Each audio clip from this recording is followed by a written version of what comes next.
time back in here. We had a good early service. I think we had 30, 32, not counting us and John, just folks sitting out there, and then 7, what'd you say, John? 7 watching online, and then I think 2 listening out there. And I know we've got some folks listening out there now, and I don't know how many listening online. So, good start back on Memorial Day weekend. It is Memorial Day weekend. And I am thankful for those that served, and mainly this weekend represents, well, all this weekend represents Memorial Day to those that gave their lives in service for our country. And so there's been a lot of talk about freedom, especially freedom for churches. Can we meet during this time, and when can churches go back? We have that right today because someone paid the most dearest price, paid their life for us to have those freedoms. So in the quest of us coming back on this weekend during this pandemic, let us not lose sight that the only reason we have that freedom here in America is because someone through the years has gave their lives, spilled their blood so that we could have that right. It's defended the Constitution, stood for that freedom. So let's open with prayer and be mindful of that. I'm going to ask Tommy, if you would, Tommy, stand and lead us in prayer. Remember those that have given their lives and their families. There's families, and with the way the Persian Gulf and the Middle East and Afghanistan has gone, there's families that this isn't a holiday for them because the pain of losing someone is all too real for them in our generation. Father, it's great to be back in your house today, Father. I've been looking forward to this, and I praise you for the opportunity that we get to come and worship you again here, Father. Father, I just lift up Brother Tim to you, and John, as they bring the message, both in song and in word, Father, and that we'll have hearts to hear, Father, that you're the reason, Father, for all of our worship and praise. If you are the only one who is worthy of it, Father. Father, I praise you for those who went before us who provided this freedom, Father, so we can sit here today in freedom and worship you, Father. And I pray that you bless the families and friends of those who've lost loved ones due to this, Father. I praise you for their sacrifices, Father. I praise you for those that are still fighting today and still losing their lives, Father, so we can remain free. Father, I just ask a mighty and special big blessing for each and every one of them that are suffering from this today, Father. Some recent, some long ago, Father. But it's still fresh for them, Father. And I just pray again, Father, you just give them a special blessing today and tomorrow, Father. Father, we just love you and praise you, and I praise you for my salvation. In Jesus Christ, and I pray. Amen. Thank you so much, Tommy. And so we do welcome you back. Sunday school books are back there on the left. It's just the book that many of the classes are on, the book that I teach, Brad teaches, my wife teaches, Jim Long teaches. We have not ordered those books. We shut down so early in this that there are a lot of lessons in that last quarter that we didn't teach for those classes. If we start meeting in the early days, we're going to ask our teachers to go back and teach the lessons that we haven't taught until we kind of can regroup. We're just trying to be kind of conscientious on this time, and so that's the only books we've ordered at this time. For our Sunday school, Andy's going to come back and do a lesson for Keith again today, and then we're going to regroup going into June, start asking some of our classes to maybe consider doing some small groups, either here at the church or somewhere, preferably here in the sanctuary or one of the larger classrooms, and then we're going to play it by ear on that. Third Sunday of June is Sunday night, which is our normal scheduled business meeting. We're going to have a business meeting. We're going to have a worship service that night. That'll be our first Sunday night service. And then if we need to make decisions going forward as far as everything else, we'll do it at that business meeting. But for right now, this is what we're going to do. We're going to do the 9:15 service for senior adults and those with health issues, and then at 10:30 kind of have a general service. But even though this isn't for senior adults and for those with health concerns, I want to remind you that we still have some things we're asking you to follow. Obviously, the pews are taped off. The pew you're sitting on, if you're on these outside, no one else is sitting on that pew that you're on. The other pews were taped off for the early service. And so when they left, we flopped them, flipped them, however you want to word it. And so no one in the 9:15 service sat the pew you're on.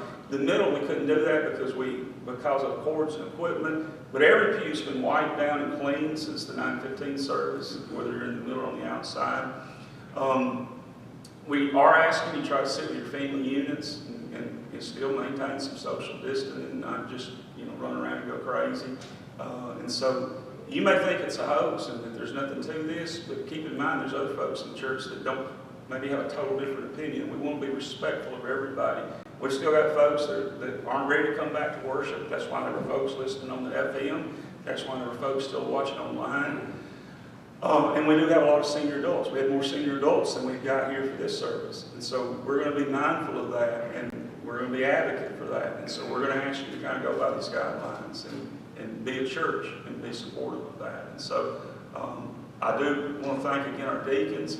Our deacons were here yesterday morning doing all this so that we could do this morning. And so Lynette and John joined them, and so there was a lot of cleaning and stuff. We just didn't show back up to do this. And so if you see a deacon, see Lynette, see John, make sure you thank them, because everything was from here back has been washed and scrubbed and sprayed and sanitized, and so that we could tell you that we did that to hopefully reassure many of you.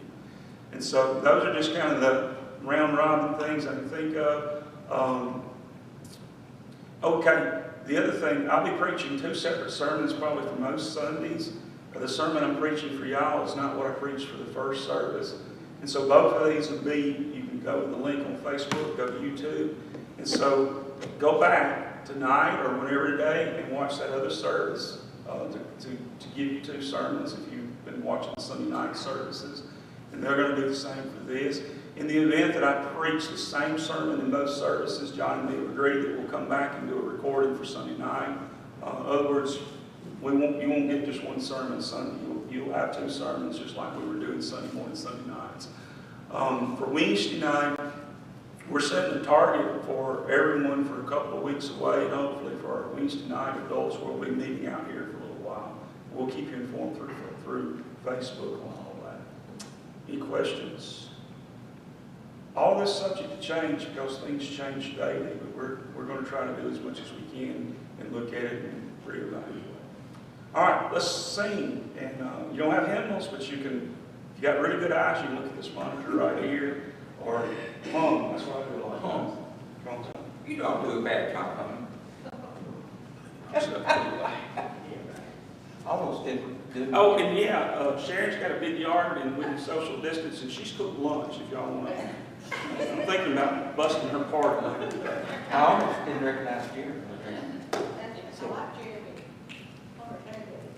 Hunter's due for a new one, though. I know. But anyway, we're going to sing 129. That's, you don't have hymn book for, but it's great and mighty is the Lord our God. As you stand, as you sing this hymn, after this hymn, you can sit down. Great and mighty is the Lord our God. Great and mighty is He. Great and mighty is the Lord our God. Great and mighty is He. Lift up your banner and King. Praises to our King. Great and mighty is the Lord our God. Great and mighty is He. Maybe see this. We go to our second hymn we're going to sing this morning. We blessed Redeemer.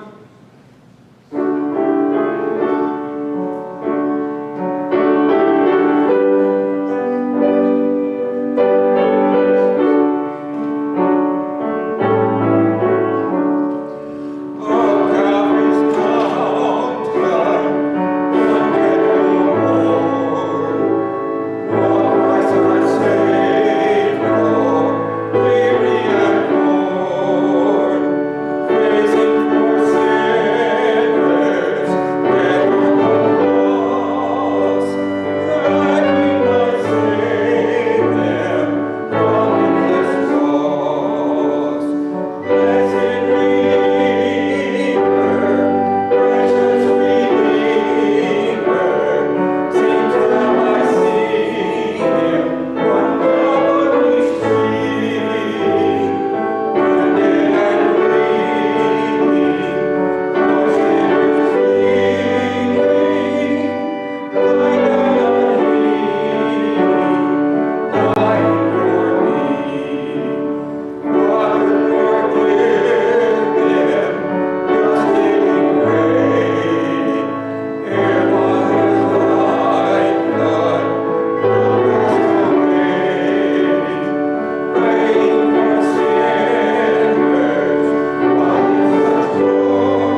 sing. Our third is going to be America the Beautiful. We're going to do this in reverence to Memorial Day.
This morning I want to invite you to take your Bibles and turn to the book of Ezra, chapter 8. Book of Ezra, chapter 8. I preached from Nehemiah, chapter 8 in the first service. Y'all will get Ezra, chapter 8. My first service sermon title was Returning Home, sermon number 1. What do y'all think this service's title is going to be? Service number 2. I can't hear about Hunter. Turning home, service number 2. You're pretty good, man. I don't know how you ever got that. So this morning I want to preach to you a sermon I've entitled Returning Home, sermon number 2. I want to invite you to go to the book of Ezra, chapter 8. And here's the background. And Nehemiah and Ezra are so similar. God using them around the same time frame with two different purposes. Nehemiah used to lead Israel to repair walls around Jerusalem, and Ezra, the scribe, used a little bit more on the spiritual aspect of the temple. But so much there. And what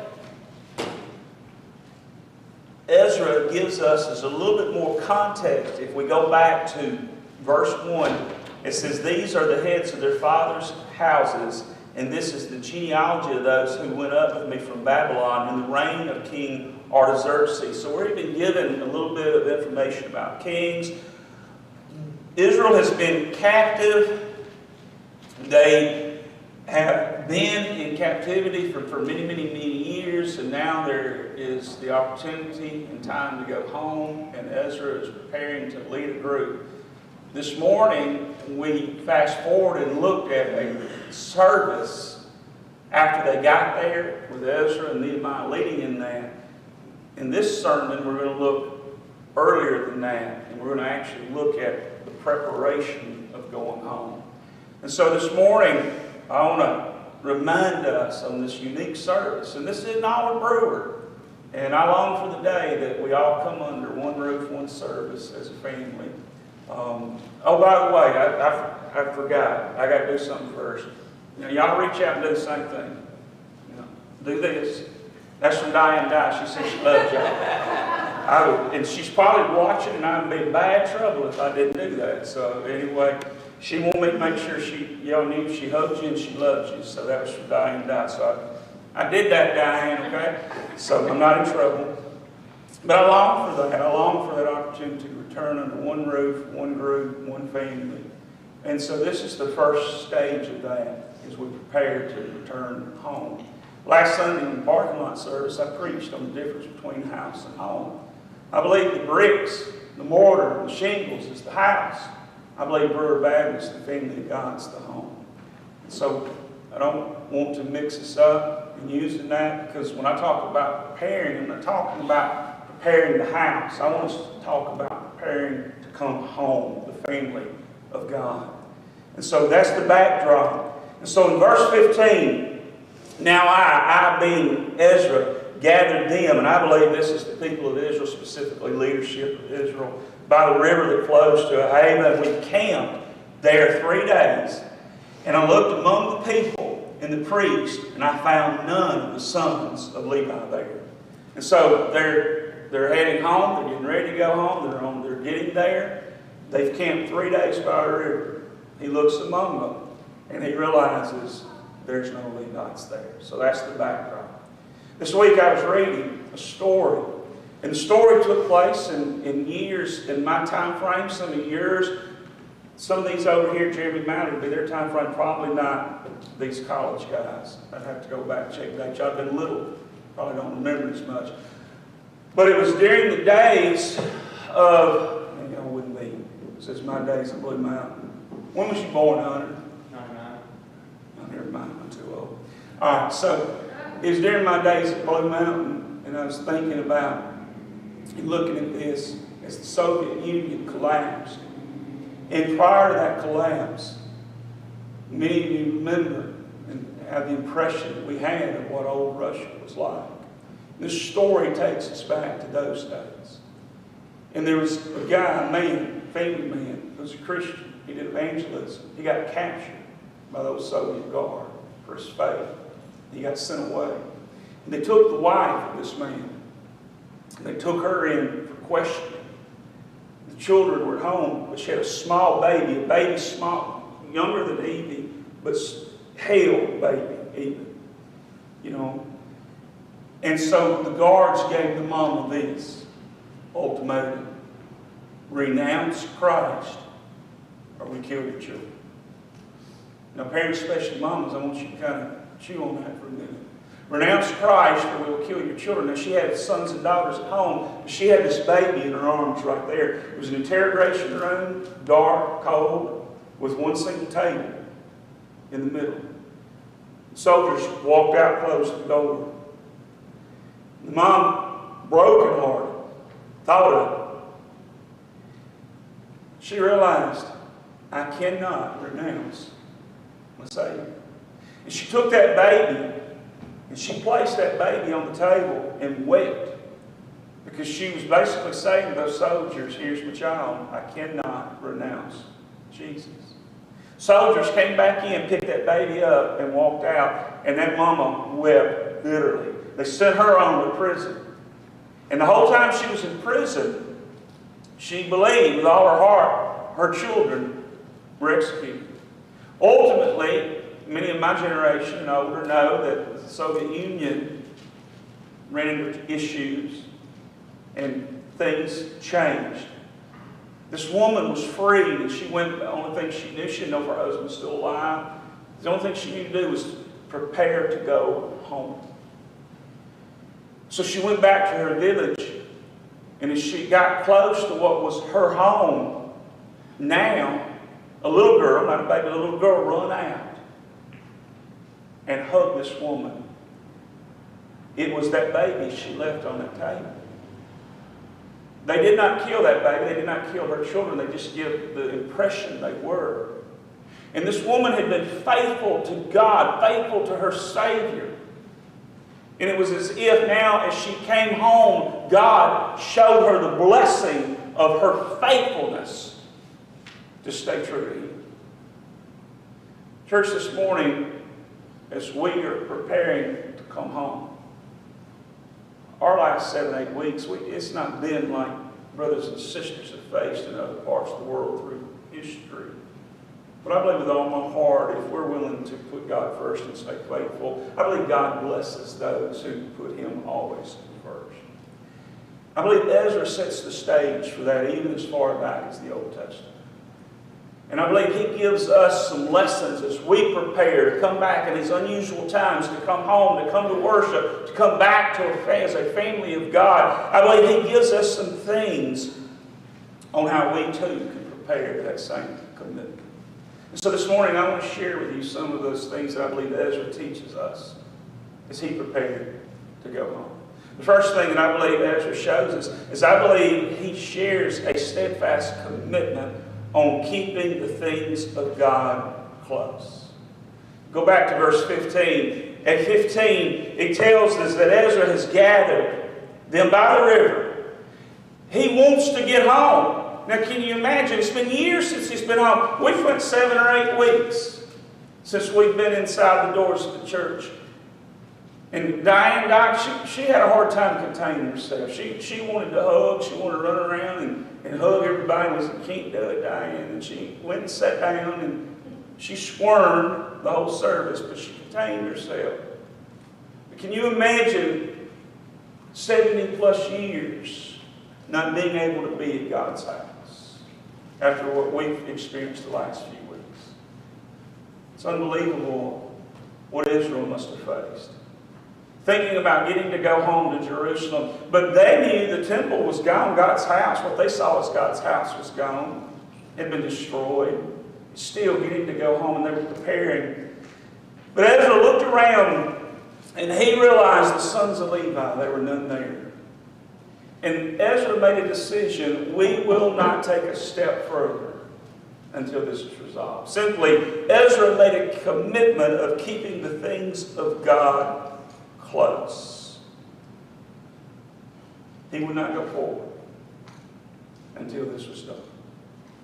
This morning, I want to ask you in this sermon, and I had no idea who would be here. I told John, I don't know if we'll have 5 or 50. I told John, I don't know if we'll have guests. We've known through Facebook that the numbers didn't add up. We've had more people watching as far as views than what attend Brewer. And so we didn't know if we would have guests this morning. And so I didn't know what to expect for this service. I pretty much knew what to expect for the 9:15. And so I want to ask you this morning as we look at Ezra. And in verse 16, he gives a list of names, but look at the last part of this. It spoke of men of understanding that he sent for. And I realize that men, priests, don't save.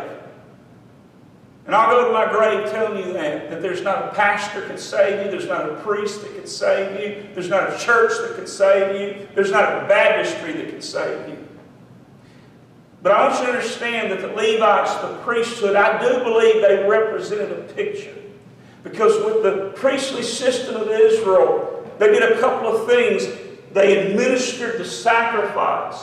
And I believe there's a picture of the Old Testament, an idea that without the remission and shedding of blood, without the shedding of blood, there could be no remission of sin. And those priests, in many ways, the people saw them as them, priest, God. And though they weren't the ones that saved, I believe they were a picture of the true priest that was coming, and that priest was Jesus Christ.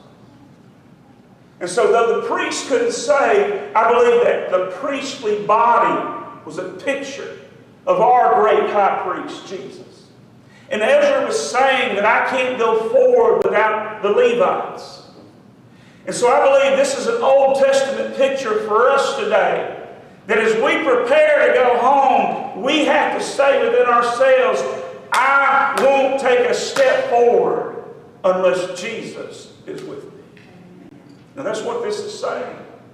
And he was saying that I won't go forward, we won't go forward as a people until we make a commitment of keeping the things of God close. And this morning I can tell you the thing that is closest to God is His Son, Jesus Christ. And I believe that's what chapter 8, verse 15 is a picture of. It's a lesson that anytime God's people go through something together and they're preparing for a return, it's a picture that we must keep Jesus close. We must keep Him at the forefront. And so Ezra made great lengths. He sent, he searched. And I want you to understand that the Levites, the issue here is they put roots down in Babylon. They've been there for many years. There were some that maybe didn't want to return. They'd be persuaded to return. There had been some things that was interfering. But Ezra put forth a call and said, it's time to go home. It's time for God's people to go home. They were needed. And Ezra was saying, we won't take another step. I want to ask you over the last 7 or 8 weeks, how many times have you stopped and you said, Jesus, I want to make sure I'm as close to you as I started this. I wonder how many times that we have said the things of Jesus are important. And as we prepare to come back to Brewer, our main thing has to be the main thing. And we have to say, Jesus, we won't go another step unless we know you're walking with us. There's a second thing I want you to see. They made a steadfast commitment to trust in God. Now, isn't it one thing to say some things? Jesus, I won't go another step unless I know you're taking it with me. Sounds good. But isn't it another thing to take that step? I believe there's times as Christians, God asks us to take that step of faith. Have you ever took a step of faith? If you're saved, you've done it. You take a step of faith to be saved. I believe there's times God calls churches to take steps of faith. I believe there's times God calls families to take steps of faith. I believe there's times God calls pastors to take steps of faith. Well, I believe Ezra teaches us the truth here. Ezra and Israel took a step of faith. Look at verse 21.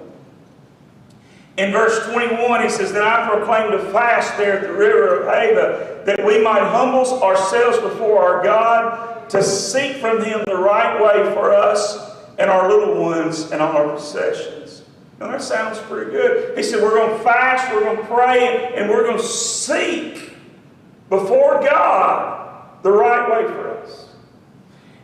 And I believe that as a church we should do that, amen, that there's times that as a church we should constantly pray and seek God's way for the will, His will for Brewer. But I want you to see what says next. He said, For I was ashamed to request of the king an escort of soldiers and horsemen to help us against the enemy. See, what was happening here is back in Babylon there were a few men like Ezra who lived out their faith in captivity. You may remember some of those men. There was a guy named Daniel, Shadrach, Meshach, and Abednego. Not this particular king, but through their captivity, there were men of Israel who didn't bow the knee to the kings. They had said, we will be faithful to God. We will live for God. We can't bow down to the kings. Now it was Ezra's turn. And they were going home. And he knew on the way home, there was some folks that would probably love to kill God's people. Now keep in mind, these were defeated people. They'd been in captivity. It wasn't like Ezra had an army of trained soldiers among Israel's men. They were sitting ducks. But Ezra had a dilemma. We've told the various kings, and at this point we're probably looking more at Medes, Persians than Babylonians. But we've told all these kings, our God can, our God can, our God can. And if I walk in there and say, listen, we need an escort back to Israel, that would be like me saying, our God can't. And Ezra had to make a decision. When we walk out of here by faith, with no armed soldiers, and it's God, our own protection. And you know what Ezra did? They did it. You know what God did? He protected. There's one thing to say, we won't go another step without Jesus. There's another thing, folks, to do what? Take that step. Folks, I'm not saying that we make decisions that have no common sense. I'm not saying that we exclude all medical advice. But folks, there's a time in this that churches have got to be churches. There's a time in this that we can't keep doing Facebook. We can't keep hanging out in parking lots. When the flu season was going on, we didn't want to see hospitals overwhelmed. But the longer churches don't meet, the quicker culture and society gets used to churches not meeting. And pretty soon, this can happen in America. It won't be, will y'all not meet? It will be, y'all don't meet. And so we're at a dangerous place in America that we can't take freedom for granted. If we keep not meeting, freedoms can also be taken. And so I'm not saying that we make foolish decisions, but I'm saying there are times that it sounds good to say, Jesus, we're walking with you. But folks, there are times we have to, in faith, walk with Jesus. We have to believe that if God could protect Daniel in a lion's den, or some men in fiery furnaces, can God protect us today? Now that doesn't mean that no one ever gets sick, or no one ever dies, or trials don't come our way. But here's what I do believe. I believe that if I say, Jesus, I won't take a step without you, I believe Jesus walks with me every step. And that means whatever happens, Jesus is with me. And I can trust that nothing happens unless God says it can happen. And I believe that no matter what happens in my life, if Jesus is with me and God says it can happen, folks, I can face it with Jesus today. And so Ezra said, I won't ask Artaxerxes because I believe God is bigger than Artaxerxes. As pastor, I'll do my best to make decisions that I believe is best for Brewer, safest for Brewer, but at the same time, we're not a business. At the same time, we're not a school. We also have a spiritual element. And we have to care for the souls of the church and the souls of the community. And we have to keep a light burning. And we'll always weigh that as we make decisions. But I assure you that if we say, Jesus, I'll walk with you, there will be times also we have to take that step and believe He truly walks with us. Let me ask you, do you believe Jesus walks with us, church? And so do I. And then finally this morning, could I share with you simply this? Ezra made a commitment unto God. Look at verse 24. He said, I separated 12 of the leaders of the priests. And he goes on and names them. And then look at the first part of 25. And I weighed out to them the silver, the gold, the articles, the offering for the house of our God, which the king and his counselors, the princes, and all Israel who were present had offered. Now look at verse 28. And I said to them, you are holy to the Lord. The articles are holy also. The silver and the gold are freewill offerings to the Lord God of your fathers. And now look at verse 31. Then we departed from the river of Hay on the 12th day of the first month to go to Jerusalem. And the hand of our God was upon us, and He delivered us from the hand of the enemy and from ambush along the road. Simply, Ezra made a commitment unto God. And that last part says that God delivered them. But I want you to notice some part of that commitment. In those early verses, he took their treasure and committed it to God. I think there are times we have to, as a people, say, God, here's my treasure. I believe with all my heart, God can do more with my treasure than I can ever do with my treasure. Over the last 7 weeks, how have you been doing with your treasures? Maybe this morning it's time to make a commitment back to God with your treasures. Ezra took some of his people, and you notice that there's some that were named there, and he said unto them, God, we commit. And then he sanctified them unto God. And he made a commitment and said unto them, holy are you, God. And then he said, they had it on.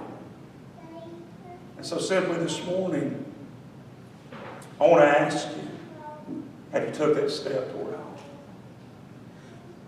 Maybe this morning, it's time we take that commitment. We make that preparation. This morning, my prayer had been that we would have visitors that we've never seen. And I'm prepared for that. And I was going to be prepared to ask this question to them. Have you ever made a commitment to Christ? Because that would be your first step to prepare to go home. As I look out, I see faces I've seen for some for 10 years. And I would be tempted not to ask that question. But being your pastor for 10 years has taught me this one thing: never assume. So I want to ask you this question. Are you prepared to go home this morning? Have you ever made a commitment to Jesus? If not, I want to ask you, would you be ready to make that commitment today? And then secondly, this morning, as we look at these verses of Ezra, in every aspect of their life, he saw the need to consecrate it unto God, whether it was treasure or whether it was the people among him. I want to ask you this morning, have you committed everything in your life to God as you prepare to come home? And so this morning, Brewer, I want to ask you, let's start the process. Let's prepare. We're not going to do an invitation of Norm. Becky's going to come sit over here and just play quietly. She has a medley. It's going to be a little bit longer than a normal invitation. For part of it, I'm going to just ask you some questions. If you'd like, bow your heads and listen to Becky as she plays. I want to ask you to quietly listen to my voice. And I want you to work through some of these questions as we prepare to come home. Are you leaving out anything this morning that God would say is needed for you to come home? The things of God that God would say needs to be consecrated to Him. So this morning, Brewer, would you trust Him? This morning, if we had an altar like the Old Testament, or an altar like Abraham built, would there be something in your family or in your life you'd need to lay on that altar to make a commitment to Him? Would you come home? This morning, maybe you're here with your kids. No, we don't have many. Maybe somewhere at home or somewhere is your grandkids that would normally be with you under normal circumstances. Would you pray and commit your grandkids to God as we prepare to come home? We hope in a few weeks we can start bringing more of our kids back. Open up nurseries. Open up our preschool department. Would you help me dedicate those areas of the church and ask God's safety over those children? Would you ask for for God's safety over the workers. Because that's one of the areas that will have to handle hands-on more than any other area. If you're in a nursery, you're going to have to pick up a child. If you're in preschool, you're going to have to handle children. Would we commit that area to the Lord right now and ask His safety? Husbands, we just finished up Mom's Day, and we didn't get to do it like we normally do here at Brewer. Would right now you thank God for the mothers of Brewer and the spiritual leaders? Would you commit your home as we prepare to come back home to Brewer? Young people, we don't have many of you here. If you have godly parents, godly grandparents, would you thank God right now for your upbringing? You're here this morning for a reason. And finally, daddies, right where you're sitting, would you consecrate your children, your families to the Lord this morning? As Ezra prepared Israel to come home, he left no stone unturned. And I believe as a church this morning, as we prepare to come home, we need to leave no stone unturned. I'm thankful for Ricky and Deb. As I see them on the back row only a few weeks ago, we began Sunday morning with the words, Ricky's having a heart attack. And we prayed and God heard and God answered. And so as we think of stones unturned, let us not forget to give thanks to God for the prayers the last 7 weeks when we couldn't come together as a family in emergencies. We've had surgeries. We've had heart attacks. We've had heart casts. Many things that have went down over the last 7 weeks. We couldn't physically be there, but we've prayed through Facebook, through text, and God's heard and God's answered. Brewer, it's time to come home. Let us in faith believe God. Let's trust God. And let's believe some of the best days for Brewer are those days that are ahead.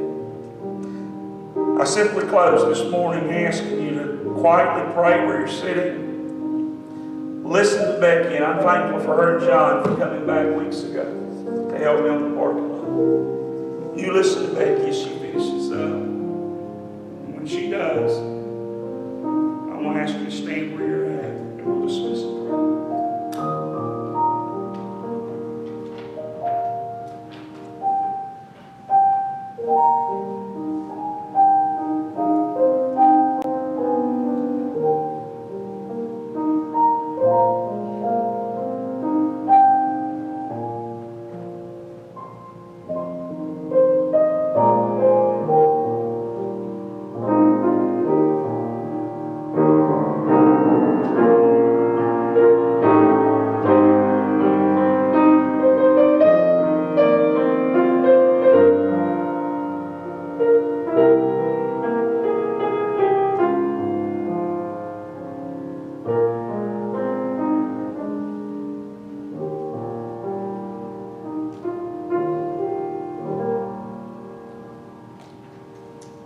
Thank you so much, Becky. Let's stand. Ricky, can you dismiss this? Man, we're so saw you on the parking lot, but man, it's so much better to see you in here this morning. It's good to be here. We're so blessed, so thankful. Miss Dale? Tim, it was my fault I didn't get a card, but I want to thank everybody for the prayers, the text, the everything, because we could not have made it without Christ in our church family. Amen. Thank you. That's okay on the card. Walmart ain't been open. You ain't been able to get one. We love y'all. Ricky, would you dismiss us, brother? Heavenly Father, truly, it's good to be back in your house again today. And we thank you for pouring your blessings out on us. Lord, thank you for Brother Tim and his leadership for your Brewer Baptist Church. We lift up him and Melissa, and we just thank you for them, Lord. We're ready to continue to lead and guide for your Brewer Baptist Church. Lord, thank you for Johnny Preston, John Harris.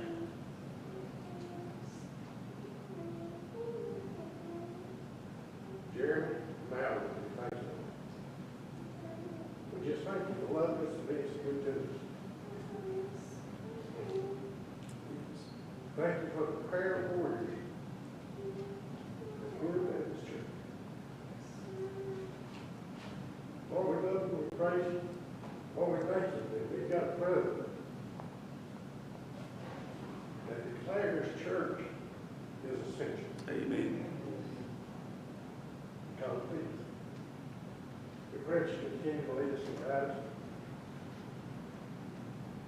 We rely on you. We ask all these things. Amen. Amen. God bless y'all.